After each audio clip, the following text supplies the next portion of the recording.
Alright, let's keep working through here, example 3. So, if we take a look, we have the sum I equals 1 to 6 of 3I plus 2. Notice that this sum is all just in terms of I, there's no n, so we don't have to do any replacement like we did before.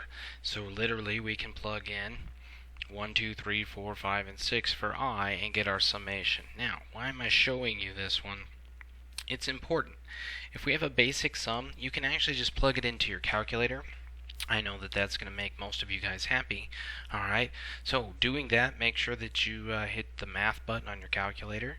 You're going to go all the way down to number 10. You're going to see the summation symbol and hit enter. Then you can kind of follow the on-screen directions there. Substitute in, and I would just use x. You don't have to use the variable that's actually in the problem, just use x for everything. So x equals 1 to 6, and then you would have parentheses quantity 3x plus 2. You hit enter and it's going to give you the sum. This works for all of the ones where we only have one variable and we are not doing the n replacement. So you can't do what we did in example 2 for this, but you can do the basic ones kind of like we just looked at. Okay.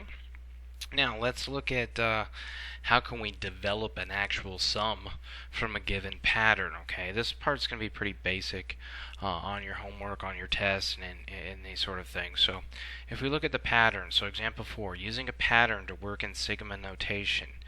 Alright, so the pattern given to us is 1 over 5 times 1 plus 1 over 5 times 2 plus 1 over 5 times 3 plus plus 1 over 5 times 11. Well, what's in parentheses, that's the value that's changing. Okay, so that's going to represent our I. And how many times did it change? Well, it changed from 1 all the way up to 11. That ... means that we're going to take a look and also include the values 4, 5, 6, 7, 8, 9, and 10.